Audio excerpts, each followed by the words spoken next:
straight.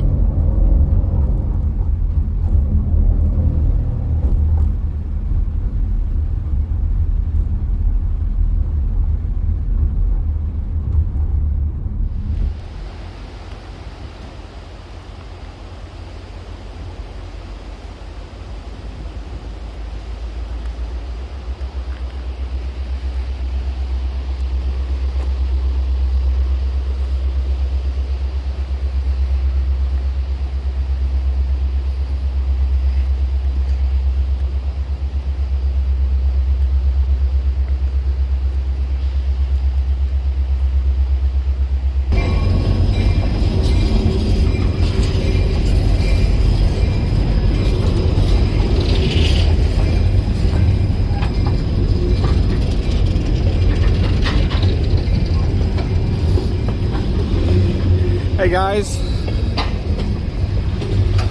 I'm in Thurman, West Virginia. Thurman's an old abandoned town. Used to be a major little coal hub here in West Virginia. Still an active railroad line. It's getting dark soon, so I'm going to have to yell or speak over the train, so hopefully you guys can hear me. Town population of Thurman today is about 500, but like I said, this was quite the coal train hub back in the early 1910, 20s. George Thurman was the founder, was prosperous for the town growth early on.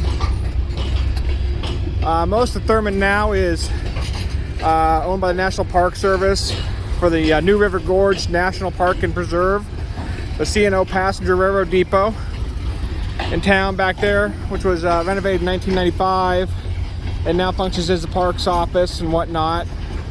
The entire town is part of the National Register of Historic Districts. Thurman is the least populous municipality in West Virginia, so but it is still an incorporated community.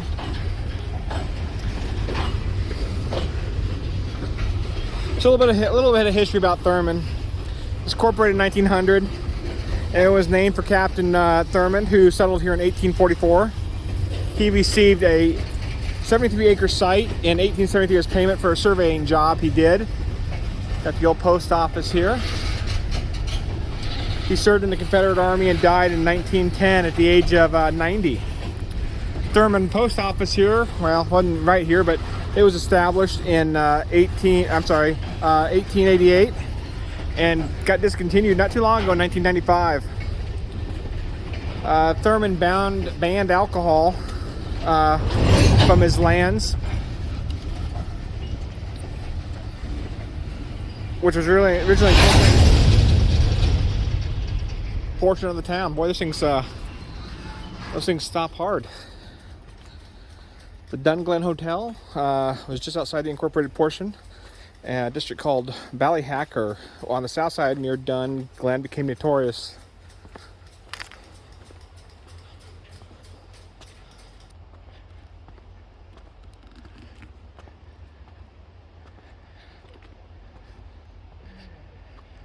So there was a kind of red light district with alcohol and everything like that, so it wasn't quite the pure, clean community that Thurman envisioned. There are two hotels here in town. One was called the Lafayette, known locally as the Lay Flat, which was close to the railroad, and the 100-room Dunglin, which opened in 1901, became a nationally known resort.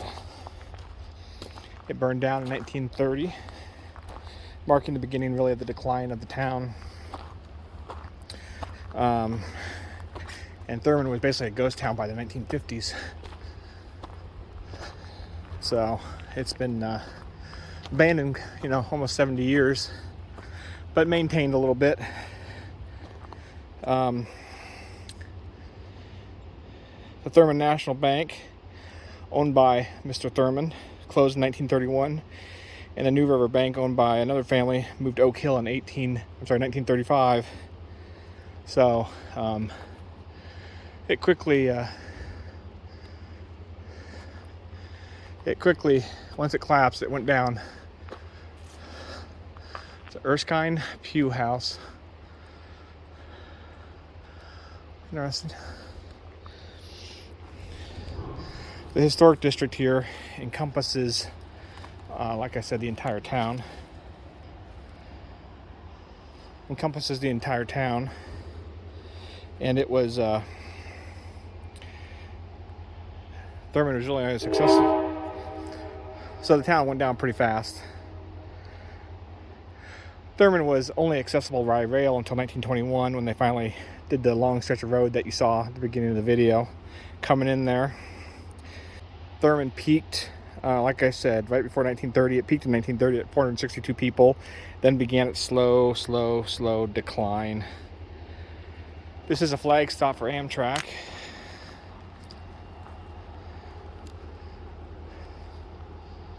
See, it's a flag stop for Amtrak, still uses these tracks here. So let's go down and look at the commercial district and the old mill.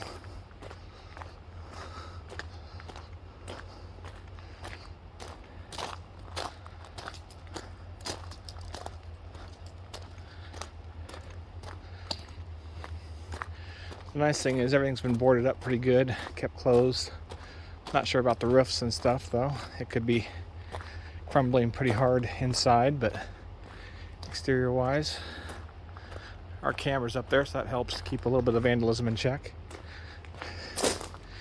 New River Banking and Trust Company, depository for the state of West Virginia.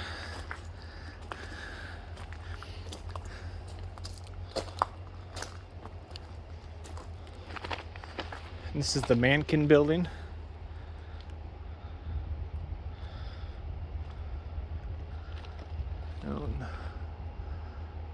Go look at it here, what it looked like.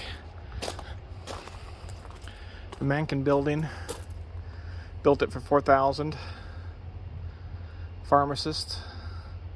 Opened on the first floor, ran a private medical practice, and served as the town physician for mine operations and a surgeon for the railroad. Throughout the years, this building served numerous functions: medical office, dental office, residential apartments, and New River Banking and Trust Company.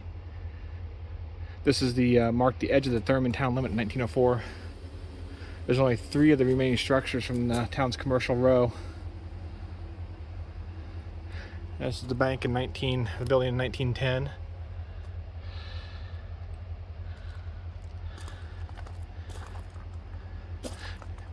So there's the old commercial row here.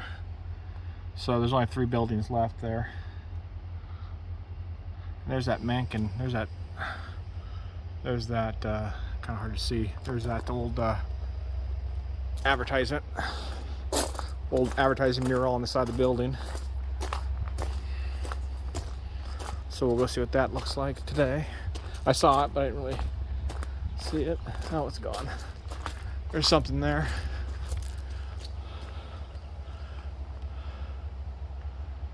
Not the same.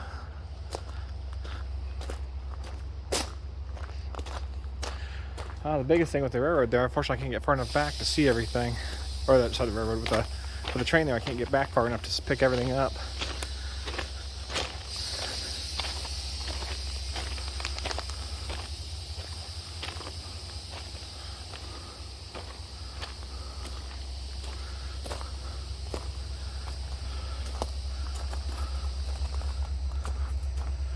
Can't see much in there, just big blank building.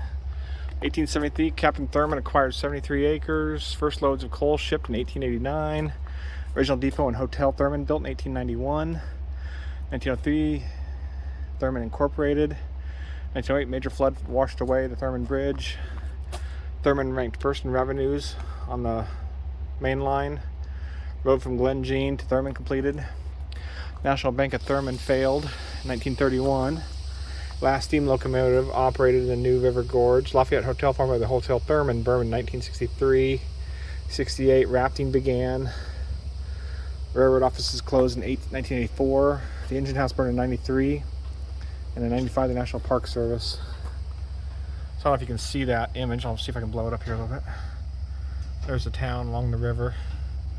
So I got the railroad, I got the train behind us here, kind of between us and the river there.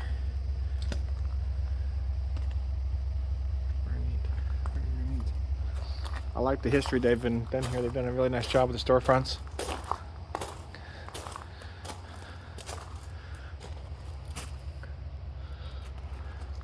There's the large hotel, 100-room Dunglin Hotel. It was located across the New River and thrived for 29 years. A ballroom, theater, and fine dining room. Oops, there we go. So you can see it there. It was well known as a favorite social center up and down the rail line. The hotel was destroyed by fire in 1930.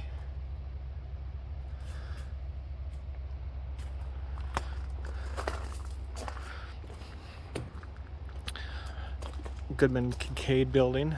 Thurmond was a railroad town. Thurmond school children travel on local train number 13 to get to the area schools.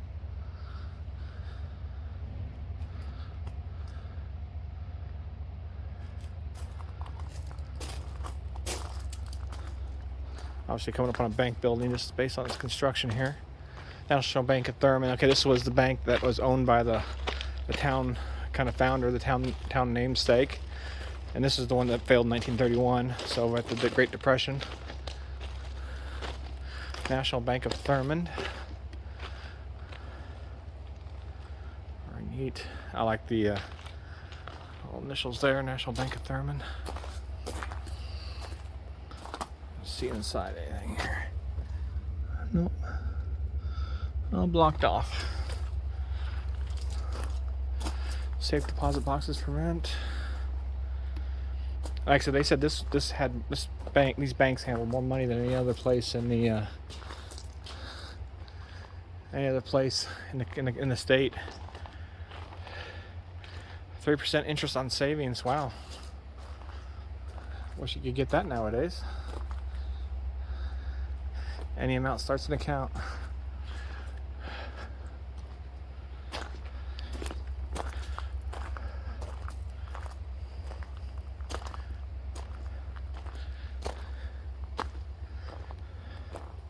Unfortunately, I won't be able to get there because of the train, but we have the coal station, the coaling station, right down there. So obviously, coal was needed to keep the steam for trains. Coal was used to heat the water, and the boiler, and helped each locomotive, move. So how it basically worked is coal was conveyor belted up top, held in a like a storage area up top, and then it was fed down to a hopper, and then into the train. So there's kind of like how it worked.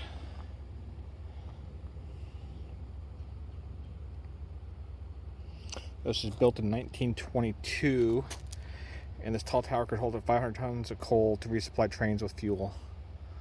So, ironically, most of these trains were hauling coal, so they were actually hauling their own fuel. This is coal country, so what needed to fuel the trains is also what they were carrying eventually. So we're at the edge of the developed area. So we're right here, obviously. This is the Thurmond Bank building. So we've lost, all of these structures here. So it's really just these three right here where we started at. The house on the hill was right here that we saw. Can't quite see much out the edge here. The coal station would have been right here. Well, there's the Thurman Hotel, also known as the Fayette Hotel. It was cutting edge lodging for its day. 400 electric lights, steam heat, a dining room, ballroom, and pool room. Movies are shown twice a week in the hotel's theater, mostly westerns. General store, pharmacy. This structure burned in 1963.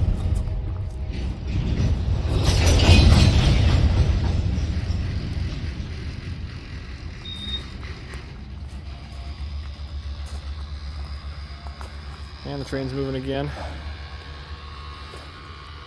Maybe. It's kind of amazing to hear all that slack getting caught.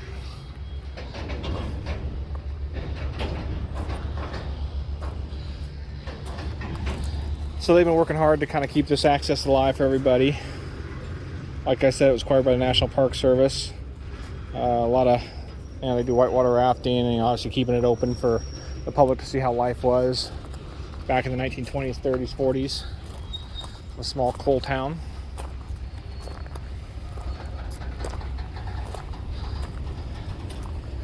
Very neat. But we'll walk back and keep trying to talk over the train here. We'll take another look at all the buildings here.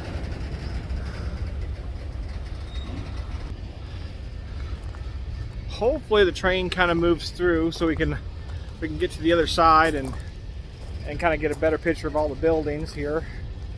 I don't know how long the train is though. It could be a while, and we're losing the light here pretty fast. I know the video might not show it, but it is pretty dark. So we'll just wander down here while the train's going down, and there we go. We'll just wander down here. You guys don't want to get a closer look at the coal house there. You know, you can obviously see some of the foundations of the old structures that were here. Possibly a back wall over there, retaining wall.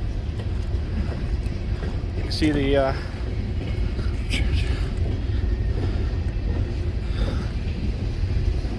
the old brick foundations back in there. It's just this building was all the way back into the rock. You know, they probably blasted out the rock and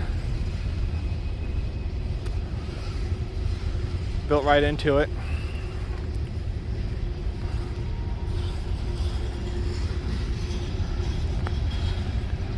I wonder if we can see some steps into this building. They've been knocked out maybe. Kind of neat timing with the train here being here. I mean, it was its history. It's why it was here. It's why it was successful for so long. Well, yeah. See, the foundation steps are probably right in here.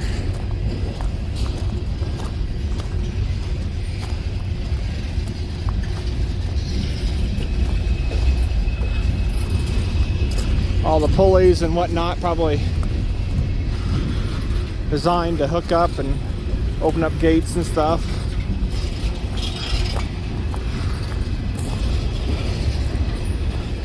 Here's Thurmond Town Hall.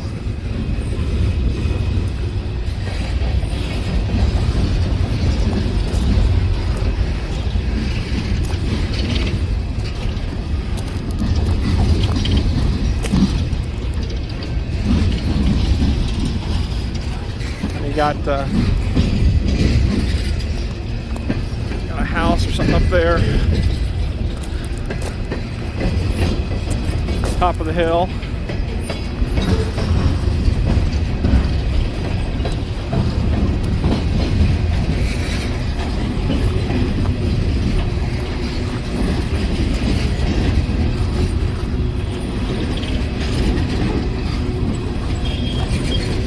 Always amazed. Hey, we got the end up here. Not as bad as I thought it was going to be.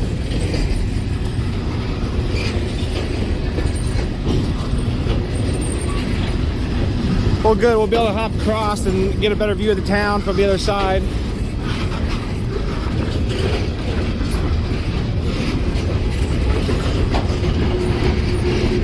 Looks like they're rebuilding the structure here.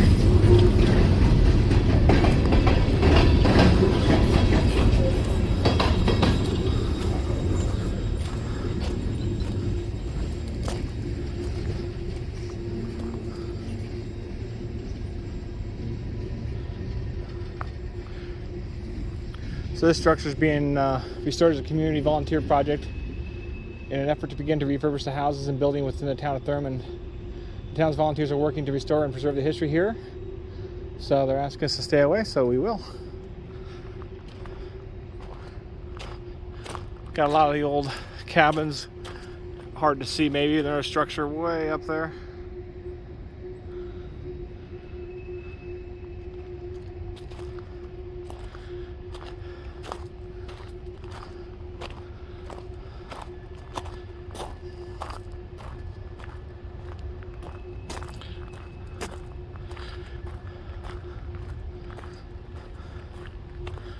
But a neat old town. It's nice to see that stuff's still like here. You know, I've been to other sites that are just they're just foundations. You know, everything was just leveled. Usually due to flooding, though. This is the Sid Charles and Margie Richmond house. Try to go to the other side so we can see a little better. Quite a house. But it was almost used for boarding at one time.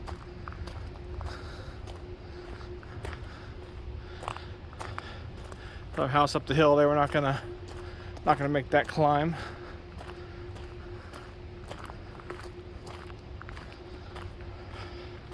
The Maryland Brown house.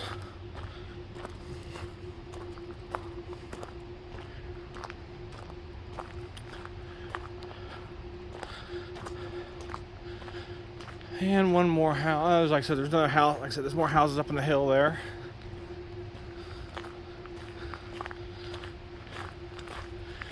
You know, it's great that it's accessible with the road, but it's a long drive. It's about a 13-minute drive on a really narrow road to get here. So, what a neat house this is. That double stairs that come up, and that is I can't quite read it from here. Let's see if we can blow it up here. Fatty Liscombe house. Quite the house. Unfortunately, we won't be able to see that. Well, we might. Hop across here. We can see if we can see the river real quick.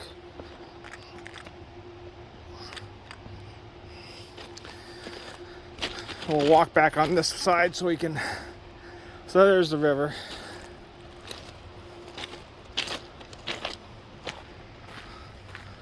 So we'll walk back this side so we can kind of see everything a little further back.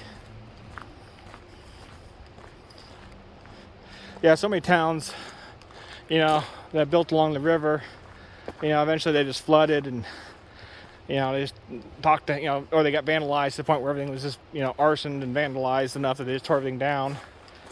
And all that you got left is foundations. So it's really neat to see that a town still preserved a little bit, or at least has the, you know, potential to be preserved. Especially the old commercial buildings. I've been in some places where they've just, you know, taken the brick off and, you know, rebuilt the building someplace else using salvaged brick and materials from the old commercial buildings. Well, there's a lot of houses up there on the hill there, you can see. Really cool. Alright, well, I'll take a quick little break here. I'll pick it up again when we get a little closer to the commercial buildings again.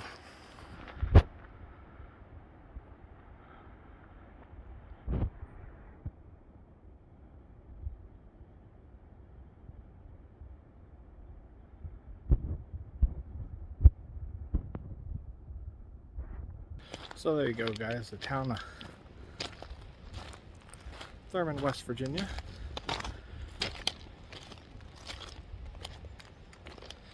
Abandoned almost entirely by the 1950s.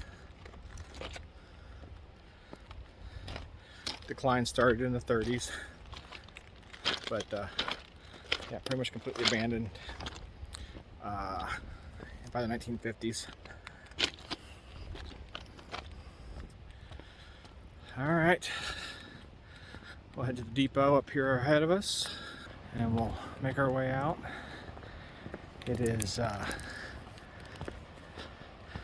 got to be getting on near 6 o'clock here in the evening. It's nice to have a few people in some pictures. Kind of gives the buildings some scale. They actually are pretty large buildings.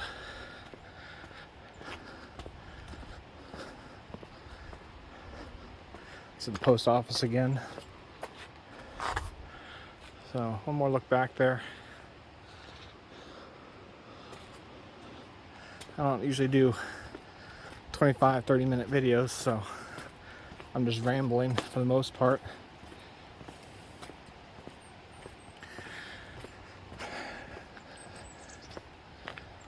Like I said, you can get up on those houses on the bluffs I showed you. There's a road kind of above us here.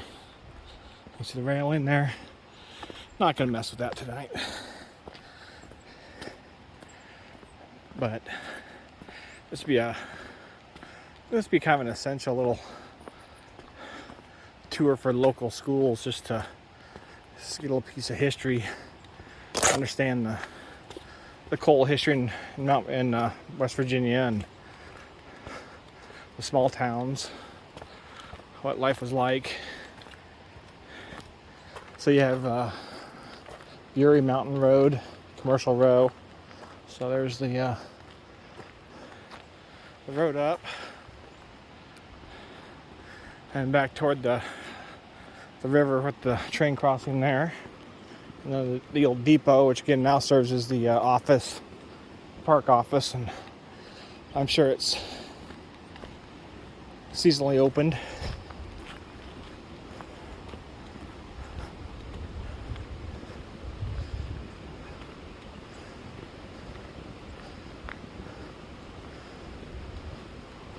So we'll walk across here. Not sure if there was old rooming houses up there or not.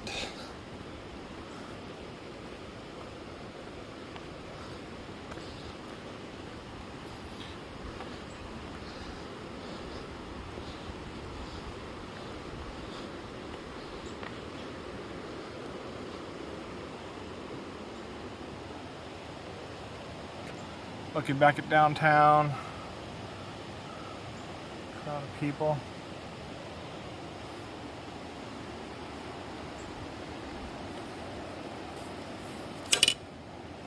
Grab a map here. Baggage area.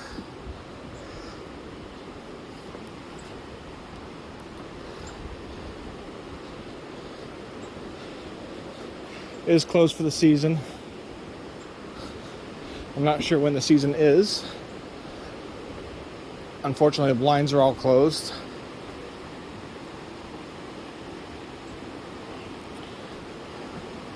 This isn't too far from the Canyon River Bridge, which is like the longest arched bridge in the Northern Hemisphere. I think that's how they say it. Hoping for a little bit more information on the depot, but there wasn't. So we'll go over here and look at the river and head on out.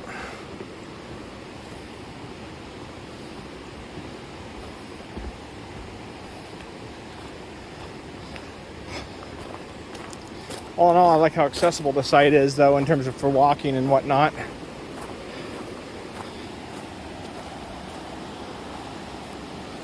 Ooh.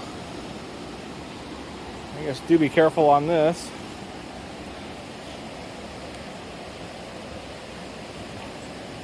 I really want to see the river, so we will not be stepping on that.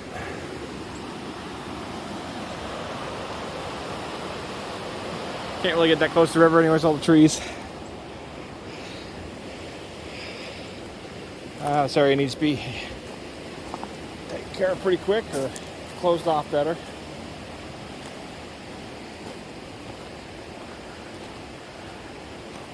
Yeah, you always hear about towns collapsing when the railroad comes, and the town explodes, but then the railroad decides to leave, and then the town just collapses. And I mean, the railroad's still here, but just with the Great Depression, probably decimated the coal industry for a while. The banks closed. I mean, it's just inevitable that the town would kind of close with it.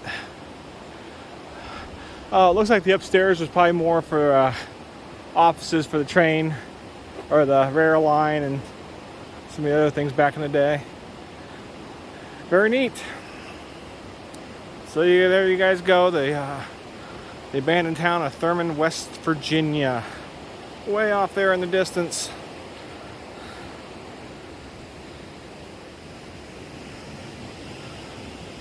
I'll put a couple other links in the description here.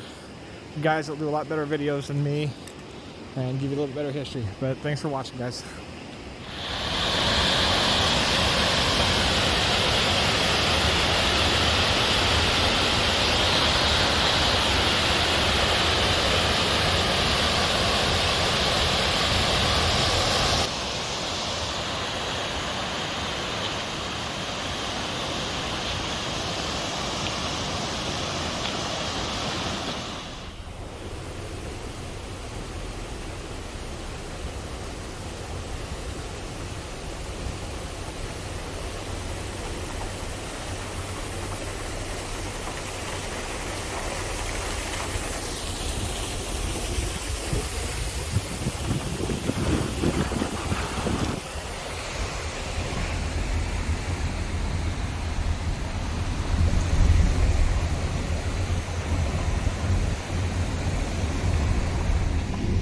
Well, I caught up to the train that had left Thurmond when we were there, and now I'm waiting for it.